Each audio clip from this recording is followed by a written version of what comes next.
रंजन गोगोई साहब पर हमारा एक शेर है कि मैं एक दिन बेख्याली में कहीं सच बोल बैठा था। मैं कोशिश कर चुका हूँ, मुंह की कड़वाहट नहीं जाती। शिकायत मैं पहले से ये करता आया हूँ कि अकबर जाहिल था, उसके पास 9 रत्न थे। मोदी जी पढ़े लिखे हैं, लेकिन बदनसीब है कि उनके पास में एक भी रत्न नहीं है जो उनको बता सके कि पूरे हिंदुस्तान पर कब्जा कैसे किया जाता है। उत्तर प्रदेश के मौलाना, इनके पास कम से कम 10 लाख करोड़ रुपए होगा अगर इनकी तलाशी ली जाए। तो ये पैसा कहाँ से आया? ये हुकूमत जो है, इनको हुकूमत ने सबको डिप्यूट कर रखा है हाका लगाने के लिए।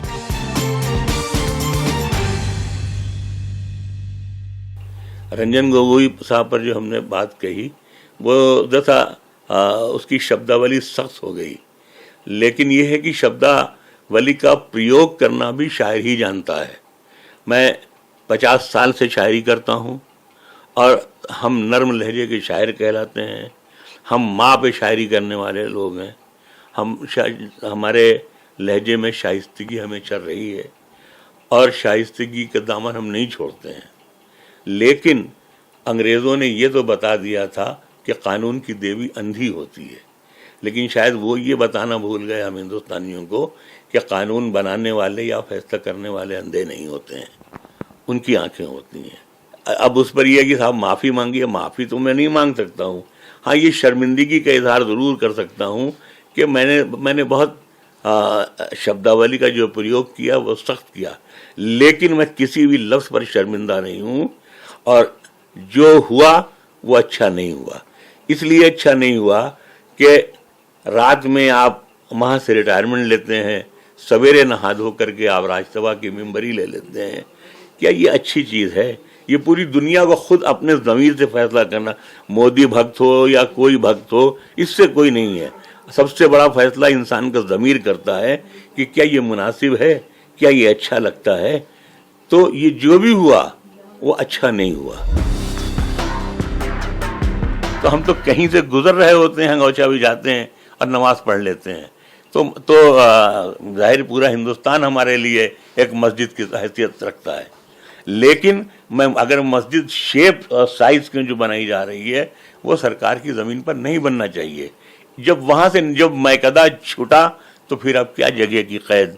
मस्जिद हो, मदरसा हो, कोई खानका हो, जब आपने वहाँ से निकाल ही दिया मस्जिद को, तो फिर ये है कि वहाँ से 18 किलोमीटर, 20 किलोमीटर, 50 किलोमीटर खेत में, जंगल में, यहाँ वहाँ, तो उससे कोई फ़ायदा नहीं। तो मैंने ये मशवरा दिया कि साहब हमें इजाज़त दी जाए कि हम इस जगह जो सरकार हमें दे रही है, हम यहाँ एक अच्छा सा अस्पताल बना दें और उस अस्पताल का नाम भगवान राम के पिता श्री राजा दशरथ के नाम पर रख दें, ताकि आइंदा फिर जो आप ये कह रहे हैं कि 500 बरस तक वहाँ पर मुसलमानों ने कब्जा कर रखा था, तो फिर कम से कम रहती दुनिया तक ये भी हो कि मुसलमानों ने अपनी मस्जिद की ज़मीन पर अस्पताल बनवाया और वो राजा दशरथ के नाम से उसको डेडिकेट किया और हिंदुस्तान को सौंप दिया।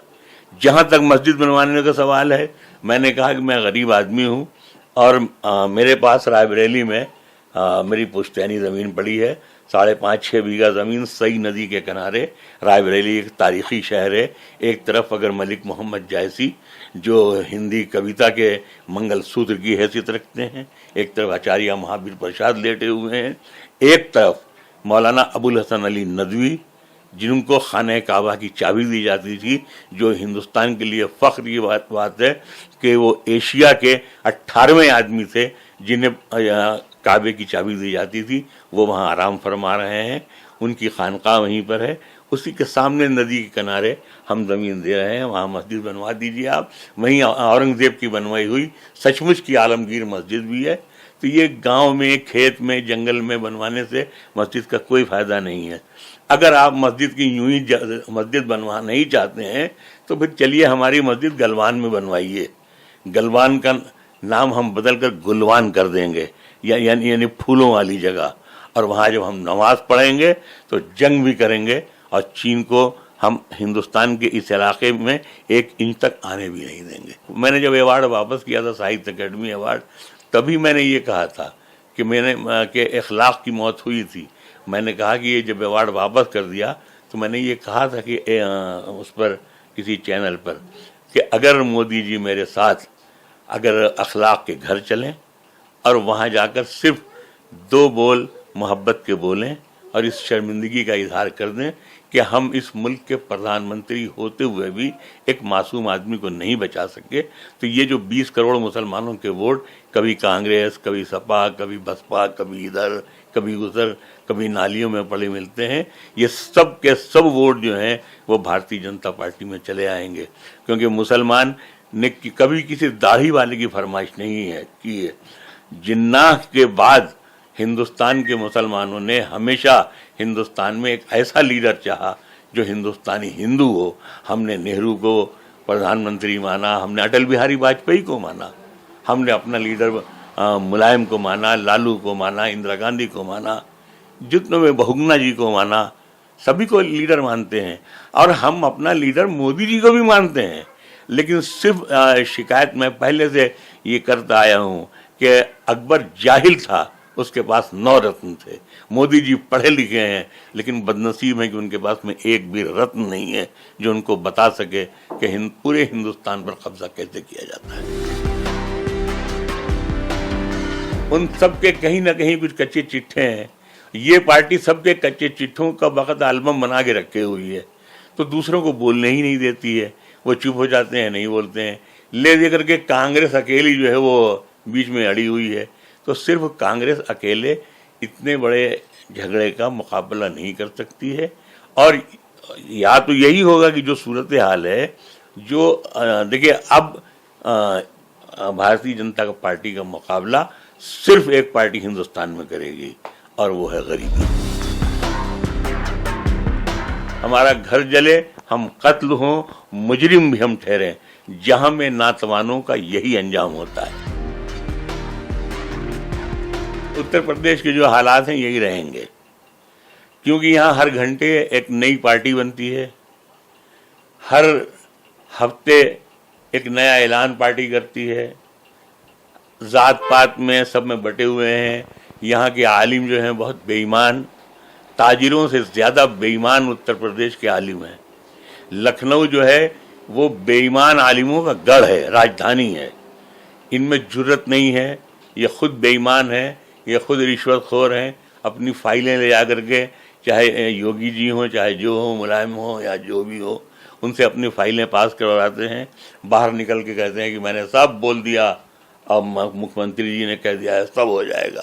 تو سب تو ہوتا نہیں ہے، جس کام کے لیے وہ جاتے ہیں ان کا چلا جاتا ہے۔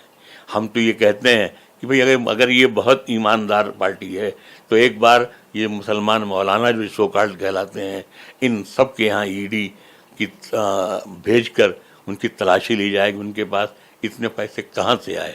تو آپ مولانا لوگوں کو اس لیے زندہ رکھتے ہیں، ان کی بات اس لیے سنتے ہیں کہ آپ ان کے ذریعے اپنا کام نکالتے ہیں۔ اتر پردیش کے مولانا، ان کے پاس کم سے کم 10 لاکھ کروڑ روپے ہوگا اگر ان کی تلاشی لی جائے۔ تو یہ پیسہ کہاں سے آیا؟ یہ حکومت جو ہے، ان کو حکومت نے سب کو ڈپیوٹ کر رکھا ہے ہانکا لگانے کے لیے۔ جو ہانکا لگانے والوں میں ایک اور سب سے بڑا ہے، وہ ہے اے آئی ایم کا اویسی۔ 15,000 کروڑ کا آدمی ہے، آج تک حکومت نے کبھی اس کے یہاں کوئی ای ڈی نہیں بھیجی۔ معمولی آدمی کے یہاں تھانہ پولیس سب ہو جاتا ہے۔ تو یہ جو بھارتیہ جنتا پارٹی ہے، خاص طور سے ہر پارٹی، بھارتیہ جنتا پارٹی زیادہ ایکسپرٹ ہے، اس نے ہانکا لگانے والے پال رکھے ہیں۔ یہ راجے مہاراجے جو حکومت کرتے تھے، جب شکار کے لیے نکلتے تھے تو اس سے 2-3 دن پہلے ہانکا لگانے والے بھیج دیتے تھے، جو جانوروں کو، خاص طور سے شیر کو ہانکا لگا کے ایک خاص علاقے میں لے آتا تھا اور راجہ اس کا شکار کر لیتا تھا۔ آج بھی یہی ہوتا ہے کہ یہ جو ہمارے علماء ہیں، یہ جو خاص طور سے یہ جو ہمارے جو اس قسم کے جو نیتا ہیں سو کالڈ، یہ ہانکا لگانا شروع کرتے ہیں، اور شیر جو ہے وہ ایک خاص علاقے میں آتا ہے اور مار لیا جاتا ہے۔